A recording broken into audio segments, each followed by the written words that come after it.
खोखर साहब कि देखिए वो हुकूमत की बात अपनी जगह पर इतनी बात तो देखिए हुकूमत का डिफेंस है कि भाई देखिए डॉलर है इन्होंने आर्टिफिशियली कंट्रोल करके रखा।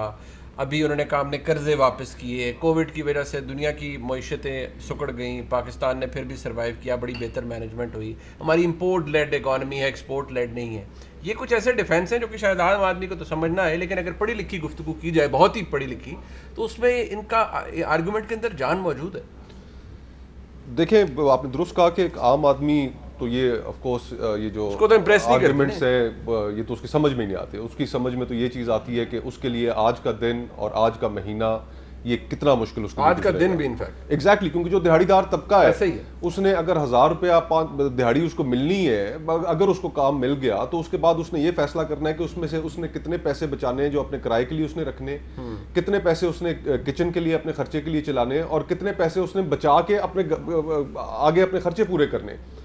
तो आम आदमी को तो ये बात कतन समझ नहीं आती, लेकिन अगर आप पढ़े लिखे तबके की भी बात कर लें तो ये वजाहत मैं समझता हूँ कि ज़रूरी है और ये लोगों को पता होना चाहिए कि हमें ये जो एक तासुर दिया जा रहा है कि जी कि दुनिया में क्योंकि इतनी महंगाई हुई तो पाकिस्तान में महंगाई बढ़ गई। जो वजीर ख़जाना है शौकत तरीन साहब वो इसके बिल्कुल बरअक्स बातें कर रहे हैं।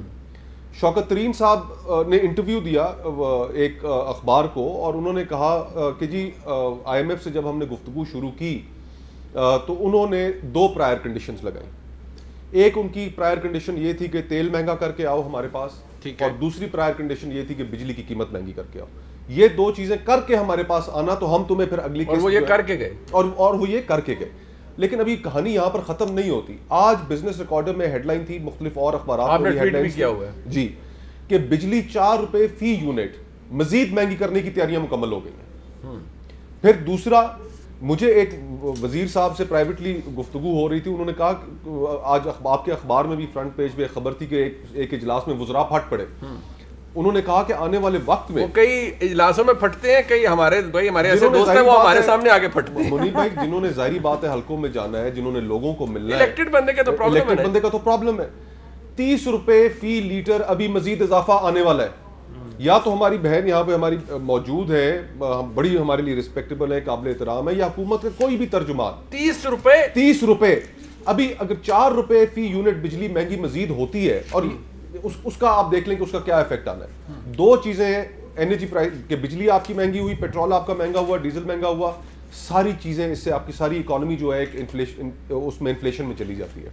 कॉस्ट ऑफ डूइंग बिजनेस आपकी बढ़ जाती है, किसानों का इनपुट बढ़ जाता है, फैक्ट्रियों ने जिन्होंने खाद प्रोड्यूस करनी है उनके चीजें बढ़ जाती हैं। तो जो टमाटर सब्जी मंडी में आनी है उसकी कीमत ऊपर चली जाएगी। जो कॉस्ट ऑफ डूइंग बिजनेस हम अनकम्पिटिटिव हो जाएंगे, जो हमारी एक्सपोर्ट्स हैं वो कहाँ पे जाएंगी। तो इस वक्त मेरा ये ख्याल है, अल्लाह करे कि मैं गलत हूँ, कि हम इस वक्त एक बहुत खतरनाक सिचुएशन में चले गए। हमारी इकॉनमी एक फ्री फॉल में है। हमें कर्जा अगर मिल गया तो उसकी भी सख्त शराइत है और अगर ना मिला तो उसके भी कॉन्सिक्वेंस हैं। लेकिन आप ये दोनों सूरतों में हम एक फ्री फॉल के अंदर जा रहे हैं और हुकूमत को कोई आइडिया नहीं है कि हमने मामलात को कैसे कंट्रोल करना। अच्छा नहीं, वैसे बात अपनी जगह, क्योंकि मैंने प्रोग्राम के शुरू में कहा था जी कि मैं कुछ जो लोगों के सेंटिमेंट्स हैं, लोगों के तो तासुरात हैं, मैंने शुरू में भी कहा था कि कुछ ऐसे होते हैं जिनको हम टेलीविजन पर नहीं दिखा सकते, वो इतने सख्त, कई लोग गुस्से में आके, जज्बात में आके पता नहीं क्या कुछ कह जाते हैं।